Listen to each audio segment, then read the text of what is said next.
Hello everyone, रामनेट GRF channel में आपका स्वागत है। आप सब कैसे हो? उम्मीद करती हूँ आप सब अच्छे होगे और अपनी पढ़ाई अच्छी तरीके से कर रहे होगे। तो आज इस वीडियो में हम बात करेंगे जो हमारा पेपर 2 है हिंदी साहित्य, उसका आज हम प्रीवियस ईयर पेपर सोल्व करेंगे। और ये पेपर है जो 13 नवंबर 2020 को मॉर्निंग शिफ्ट में हुआ था। तो आज हम इसको सोल्व करेंगे जिससे आपको बहुत ही ज़्यादा हेल्प मिलेगी। आपको ये पता चलेगा कि एनटीए ये पैटर्न फॉलो कर रहा है, चाहे आपने ये पेपर दिया हो या नहीं। आप इसे एक मॉक टेस्ट के रूप में ज़रूर सोल्व करें और आप देखें कि आपके कितने क्वेश्चन सही हुए। तो आइए देखते हैं हमारा पहला क्वेश्चन क्या है। अगर आप इस चैनल पर न्यू हो और आपने अभी तक इस चैनल को सब्सक्राइब नहीं किया है तो आप इसे सब्सक्राइब करें और साथ ही बनी बेल आइकन को प्रेस कर दें, जिससे सभी वीडियोज़ के नोटिफिकेशन आपको टाइम टू टाइम मिलते रहें। मैं इस चैनल पर पेपर 1 और पेपर 2 दोनों की तैयारी बहुत अच्छी तरीके से करवाती हूँ, जिससे आपको बहुत ही ज़्यादा हेल्प मिलेगी। तो आइए देखते हैं हमारा पहला क्वेश्चन क्या है। निम्नलिखित वर्ण्य विषयों को उनसे संबंधित उपन्यासों से सुमेलित कीजिए। सूची 1 और सूची 2 दी गई है। ए उच्च मध्यम वर्गीय व्यक्तियों की जीवन स्थितियों का वर्णन। बी दलित जीवन की नारकीय वास्तविकताओं का चित्रण। सी पंजाब पर अंग्रेजों के आधिपत्य और ईस्ट इंडिया कंपनी की लूट खसोट का चित्रण। और डी है पटना के महिला छात्रावासों में पनपने वाले भ्रष्टाचारों और स्त्रियों के काम शोषण का चित्रण। इस साइड सूची 2 में उपन्यास दिए गए हैं। प्रति परिकथा, मैयादास की माड़ी, नाचो बहुत गोपाल और चौथा है समय सरगम। तो इसका राइट ऑप्शन होगा हमारा सी। तो आइए मिलान करते हैं। ये हमारा राइट ऑप्शन है। ए का है वी, समय सरगम उच्च मध्यम वर्गीय वृद्ध व्यक्तियों की जीवन स्थितियों का वर्णन समय सरगम में दिया गया है। और बी का है हमारा तीसरा, दलित जीवन की नारकीय वास्तविकताओं का चित्रण नाचो बहुत गोपाल में दिया गया है। सी का हमारा है दूसरा, पंजाब पर अंग्रेजों के आधिपत्य और ईस्ट इंडिया कंपनी की लूट खसोट का वर्णन मैयादास की माड़ी में दिया गया है। पटना के महिला छात्रावासों में पनपने वाले भ्रष्टाचार और स्त्रियों के काम शोषण का चित्रण। इसका राइट ऑप्शन है हमारा डी, प्रति परिकथा। तो आप इन्हें ज़रूर ध्यान रखें। नेक्स्ट क्वेश्चन देखते हैं। रामचंद्र शुक्ल के अनुसार निम्नलिखित में से अमीर खुसरो के बारे में कौन सी बातें सही हैं? ए वे फारसी के बहुत अच्छे ग्रंथकार और अपने समय के नामी कवि थे। बी ये बड़े ही विनोदी, मिलनसार और सहृदय थे। सी उन्हें उक्ति व चित्र का नितांत अभाव था। डी उनकी पहेलियाँ और मुकरियाँ प्रसिद्ध हैं। नीचे दिए गए विकल्पों में से हमें सही उत्तर देखना है। तो इसका जो हमारा राइट ऑप्शन होगा वो होगा तीसरा, ए बी सी और डी, यानी वे फारसी के बहुत अच्छे ग्रंथकार और अपने नामी के कवि थे। वे ये बड़े ही विनोदी, मिलनसार और सहृदय थे। इनमें उक्ति व चित्र का नितांत अभाव था और इनकी पहेलियाँ और मुकरियाँ प्रसिद्ध हैं। तो ये चारों ही बातें सही हैं।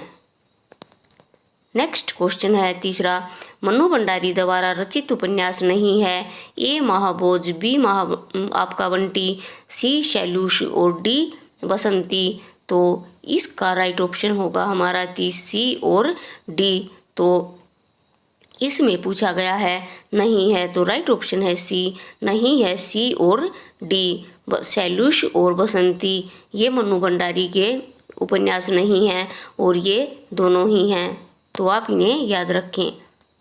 नेक्स्ट क्वेश्चन है फोर्थ, सांप्रदायिक विद्वेष और विभाजन की त्रासदी पर आधारित उपन्यास है।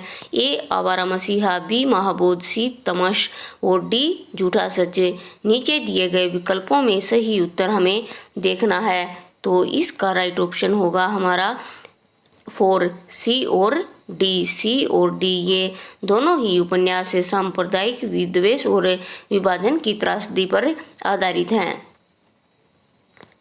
नेक्स्ट क्वेश्चन है, निम्नलिखित में से छत्तीसगढ़ की कौन सी मुख्य रंग शैलियाँ हैं? ए ख्याल, बी नाच, सी नाचा और डी पटवानी। नीचे दिए गए विकल्पों में सही उत्तर हमें देखना है, तो इसका राइट ऑप्शन होगा 4 सी और डी।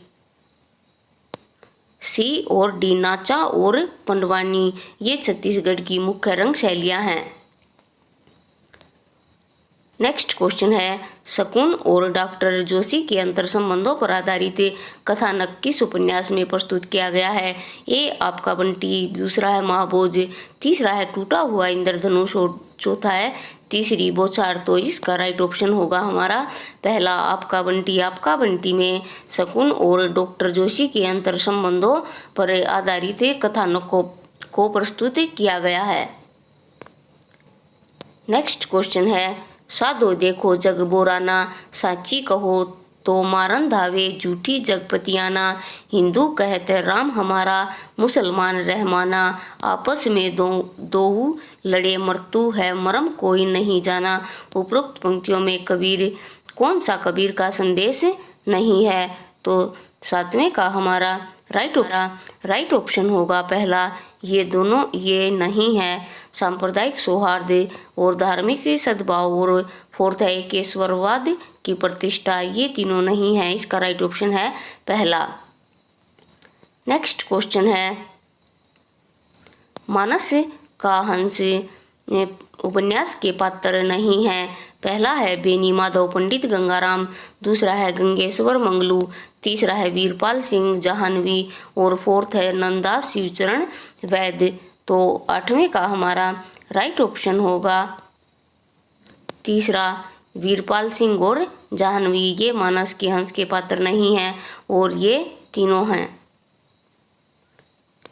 अगला क्वेश्चन है, निम्नलिखित में से स्त्री नाटककारों की कौन सी रचनाएं हैं? ए प्रजा ही रहने दो, बी बिना दीवारों का घर, सी उत्तर उर्वशी और डी है नैफत्य राग।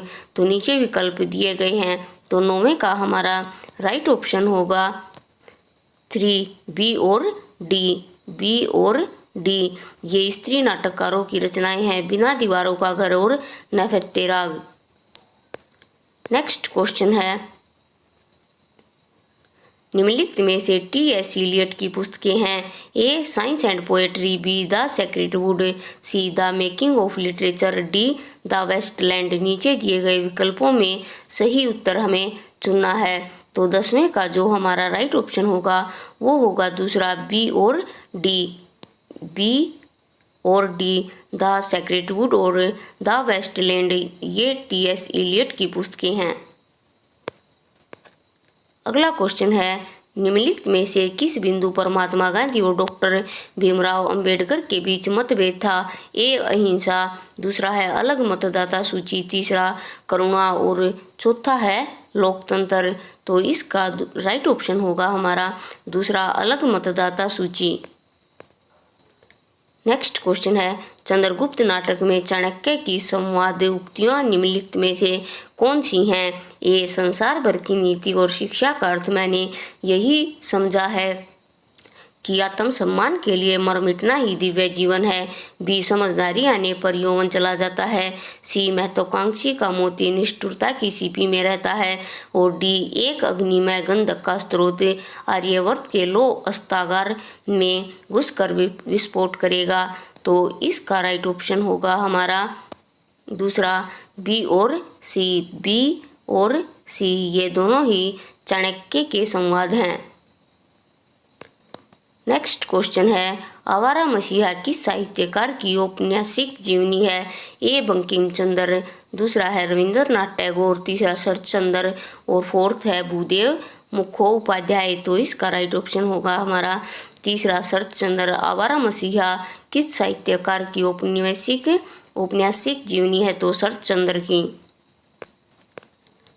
नेक्स्ट क्वेश्चन है, 14वां त्रिशंकु के नाटककार हैं? तो ए मुद्रा राक्षस, बी ब्रजमोहन साहा, सी मणि मधुकर और डी रमेश बख्शी। तो इसका राइट ऑप्शन होगा हमारा दूसरा, ब्रजमोहन शाह। त्रिशंकु के नाटककार के रचनाकार हैं ब्रजमोहन शाह।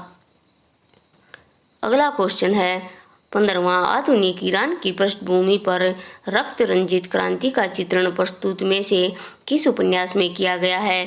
पहला है दूसरी तरफ, दूसरा है लाल पसीना, तीसरा 7 नदियाँ एक समुंदर और चौथा है वे दिन। तो 15वें का हमारा राइट ऑप्शन होगा तीसरा 7 नदियाँ और एक समुंदर।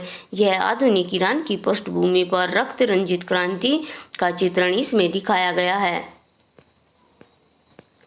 अगला क्वेश्चन है 16वां राजभाषा आयोग 1955 के अनुसार निम्नलिखित सुझाव दिए गए हैं। ए, हिंदी सर्वाधिक बोली और समझी जाने वाली भाषा है और यही सारे भारत का एक माध्यम हो। बी, 14 वर्ष की उम्र तक भारत के प्रत्येक विद्यार्थी को हिंदी का ज्ञान करा देना चाहिए। सी, भारत सरकार के प्रकाशन अधिक से अधिक अंग्रेजी में किए जाएं। और डी, उच्च न्यायालयों में क्षेत्रीय भाषाओं का व्यवहार होना चाहिए। तो 16वें का हमारा राइट ऑप्शन होगा दूसरा ए, बी और डी। ए, बी और डी हिंदी की सर्वाधिक बोली और समझी जाने वाली भाषा है और यही सारे भारत का एक माध्यम हो। 14 वर्ष की उम्र तक भारत की प्रत्येक विद्यार्थी को हिंदी का ज्ञान होना चाहिए। और डी, उच्च न्यायालयों में क्षेत्रीय भाषाओं का व्यवहार होना चाहिए। नेक्स्ट क्वेश्चन है 17वां आचार्य महावीर प्रसाद द्विवेदी का अनशिथिरता शब्द संबंधी विवाद किस लेखक से हुआ था? ए, बालकृष्ण भट्ट, दूसरा बाल मुकुंद गुप्त, तीसरा है पद्म सिंह शर्मा कमलेश और डी, किशोरी दास वाजपेयी। तो इसका राइट ऑप्शन होगा हमारा दूसरा बाल मुकुंद गुप्त। अगला क्वेश्चन है निम्नलिखित में से कौन सा शब्द तद्भव नहीं है? ए, काज, दूसरा है आखर, तीसरा कान और चौथा है वायु। तो इसका राइट ऑप्शन होगा हमारा चौथा वायु, ये तद्भव नहीं है। 19वां क्वेश्चन है आचार्य क्षेमेंद्र के ग्रंथों के नाम हैं। ए, व्यक्ति विवेक, बी, 10 कुमार चरित, सी, कवि कंठाभरण और डी, सुवर्त तिलक। नीचे विकल्प दिए गए हैं, इसमें से हमें अपना उत्तर देखना है। तो इसका राइट ऑप्शन होगा हमारा फोर्थ, सी और डी। ये नहीं है, सी और डी, कवि कंठाभरण और सुवर्त तिलक ये आचार्य क्षेमेंद्र के ग्रंथों के नाम हैं। अगला क्वेश्चन है 20वां नीचे दो कथन दिए गए हैं। स्थापना और तर्क कृष्ण भक्ति का व्यवृत्ति के उत्कर्ष का दर्शन है। तर्क इसका दिया गया है इसलिए उसका पूर्ण स्वाद उज्ज्वल रस में होता है। उपयुक्त कथनों के आलोक में निम्नलिखित विकल्पों में से सर्वाधिक उपयुक्त उत्तर चुने। तो 20वें का हमारा राइट ऑप्शन होगा चौथा, ए और आर दोनों ही सही हैं, यानी इसकी स्थापना भी सही है और इसका तर्क भी सही है। नेक्स्ट क्वेश्चन है निम्नलिखित में से हजारी प्रसाद द्विवेदी की रचनाएं कौन कौन सी हैं? ए, आधुनिक साहित्य सर्जन और समीक्षा, बी, साहित्य का मर्म, सी, मध्यकालीन धर्म साधना और डी, भारतीय सौंदर्य बोध और तुलसीदास। नीचे विकल्प दिए गए हैं, इनमें से हमें अपना उत्तर देखना है। तो इसका राइट ऑप्शन होगा बी और सी। बी और सी, साहित्य का मर्म और मध्यकालीन धर्म साधना ये हजारी प्रसाद द्विवेदी जी की रचनाएं हैं। अगला क्वेश्चन है 22वां निम्नलिखित में से कौन सी रचनाएं छायावाद की नहीं है? ए, झरना, बी, पथिक, सी, मिलन और डी, रश्मि। नीचे विकल्प दिए गए हैं, तो इसमें से हमें अपना उत्तर देखना है। तो हमारा राइट ऑप्शन होगा सी, बी और सी, पथिक और मिलन ये छायावाद की रचनाएं नहीं है। झरना और रश्मि ये दोनों छायावाद की रचनाएं हैं। नेक्स्ट क्वेश्चन है दूधनाथ सिंह द्वारा रचित कहानी संग्रह। ए, धर्मक्षेत्रे कुरुक्षेत्रे, बी, खाली घर, सी, बसंत का एक दिन और डी, निष्कासन। तो इसका जो हमारा राइट ऑप्शन होगा वो होगा फोर्थ, ए और डी। तो ए और डी, धर्मक्षेत्रे कुरुक्षेत्रे, निष्कासन ये दूधनाथ सिंह द्वारा रचित कहानी संग्रह हैं। अगला क्वेश्चन है गोरी सोवे सेज पर मुख पे डारे केस, चल खुसरो घर अपने रैन बही चहूँ देश। उपयुक्त दोहा अमीर खुसरो ने किसके संदर्भ में कहा है? पहला ऑप्शन है अपने आश्रयदाता के नाराज होने पर, दूसरा संपत्ति के लूटे जाने पर, तीसरा है हजरत निजामुद्दीन औलिया की मृत्यु पर, और चौथा है अपनी प्रेमिका द्वारा तिरस्कृत होने पर। तो इसका जो हमारा राइट ऑप्शन होगा वो होगा तीसरा, हजरत निजामुद्दीन औलिया की मृत्यु पर ये अमीर खुसरो जी ने ये दोहा कहा था। अगला क्वेश्चन है, रामचंद्र शुक्ल के अनुसार निम्नलिखित में से किस ग्रंथ में कयामत का वर्णन है? ए अखरावट, बी पद्मावत, सी आखिरी कलाम और चौथा है मधुमालती। तो इसका राइट ऑप्शन होगा हमारा तीसरा, आखिरी कलाम। निम्नलिखित में से तालव्य वर्ण है? ए च, बी त, सी ट, डी ज। नीचे दिए गए विकल्पों में सही उत्तर हमें देखना है। तो इसका हमारा राइट ऑप्शन होगा फोर्थ, ए और डी। ए और डी, च और ज ये तालव्य वर्ण हैं। अगला क्वेश्चन देखते हैं, सीता हरण तात जनी कहे पिता संजाई, जो मैं राम तो कुल सहित कही कही दशानन जाई। उक्त उद्धरण में कौन सी ध्वनि है? पहला है अर्थांतर संक्रमित वाच्य ध्वनि, बी अत्यंत तिरस्कृत वाच्य ध्वनि, तीसरा है वस्तु ध्वनि और चौथा है अलंकार ध्वनि। तो इसका जो हमारा राइट ऑप्शन होगा वो होगा पहला, अर्थांतर संक्रमित वाच्य ध्वनि। नेक्स्ट क्वेश्चन है, करम बीबी और सरफराज निम्नलिखित में से किस उपन्यास के पात्र हैं? ए जिंदगीनामा, दूसरा है सूरजमुखी अंधेरे में, तीसरा है डार से बिछुड़ी और चौथा है यारों के यार। तो इसका राइट ऑप्शन होगा हमारा करम बीबी और सरफराज जिंदगीनामा उपन्यास के पात्र हैं। अगला क्वेश्चन है, वस्तु विकास की दृष्टि से अंधायुग के कर्मों का सही क्रम हमें बताना है। ए कौरव नगरी, बी अश्वत्थामा का अर्धसत्य, सी पशु उदय, डी गांधारी का शाप और ई विजय एक कर्मिक आत्महत्या। तो 29वें का हमारा राइट ऑप्शन होगा सी, ए सी बी डी और ई। तीसरा ए सी बी डी और ई। तो ए पहले आएगा, उसके बाद सी दूसरा और उसके बाद आएगा बी तीसरा और डी चौथा और ई पांचवा। तो इस तरह ये अंधायुग के अंकों का सही क्रम है। अगला क्वेश्चन है 30वां, नववर्ष की निम्नलिखित कृतियों को प्रकाशन वर्ष की दृष्टि से सही अनुक्रम में व्यवस्थित कीजिए। पहला है हिंदी के विकास में अपभ्रंश का योग, दूसरा है कविता के नए प्रतिमान, तीसरा है छायावाद और डी है दूसरी परंपरा की खोज। तो इसका हमारा राइट ऑप्शन होगा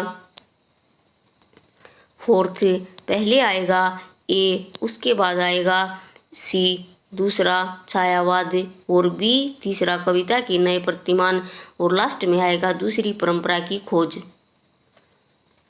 अगला क्वेश्चन है, निम्नलिखित में से कौन ललित निबंधकार नहीं है?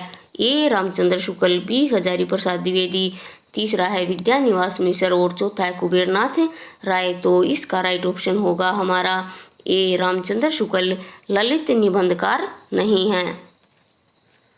जन्म, अगला क्वेश्चन है, जन्म काल के अनुसार निम्नलिखित निबंधकारों का सही अनुक्रम हमें बताना है। ए रामवंश बेनीपुरी, बी नलिन विलोचन शर्मा, तीसरा है रामविलास शर्मा और डी है नंद दुलारे वाजपेयी। तो 32वें का जो हमारा राइट ऑप्शन होगा वो होगा पहला, ए डी सी और बी। पहले पर ए रामवृक्ष बेनीपुरी, फिर डी और उसके बाद सी और लास्ट में नलिन विलोचन शर्मा। तो इसका राइट ऑप्शन होगा हमारा पहला। अगला क्वेश्चन देखते हैं, विद्यानिवास मिश्र द्वारा रचित निबंध नहीं है। पहला है अस्मिता के लिए, बी किस किस को नमन करूं, सी अंगद की नियति और डी कुछ चंदन की कुछ कपूर की। तो 33वें का हमारा राइट ऑप्शन होगा बी और सी। ये दोनों विद्यानिवास मिश्र द्वारा रचित निबंध नहीं है। अगला क्वेश्चन है, यदि श्रद्धा और मनु अर्थात मनन के सहयोग से मानवता का विकास रूपक है तो भी बड़ा ही भावमय और श्लाघ्य है। कामयानी के संदर्भ में उपरोक्त कथन किसका है? ए गजानन माधव मुक्तिबोध का, बी आचार्य नंद दुलारी वाजपेयी का, सी आचार्य रामचंद्र शुक्ल का और डी जयशंकर प्रसाद का। तो इसका जो हमारा 34वें का राइट ऑप्शन होगा वो होगा डी जयशंकर। तो फ्रेंड्स, आज के लिए इस वीडियो में इतना ही। आज हमने 34 तक क्वेश्चन कर लिए हैं और क्वेश्चन हम नेक्स्ट वीडियो में सोल्व करेंगे। तो ये क्वेश्चन से आप एक मॉक टेस्ट की तरह ज़रूर लगाएं। नेक्स्ट पार्ट इसका कल आएगा तो उसमें हम सभी क्वेश्चन सोल्व कर लेंगे। तो आज के लिए इस वीडियो में इतना ही। मिलते हैं नेक्स्ट वीडियो में और नए इम्पोर्टेंट और इंटरेस्टिंग टॉपिक के साथ। इस वीडियो को लाइक करें, चैनल को सब्सक्राइब करें और साथ में इसे ज़्यादा से ज़्यादा शेयर करें। जो भी स्टूडेंट्स हिंदी मीडियम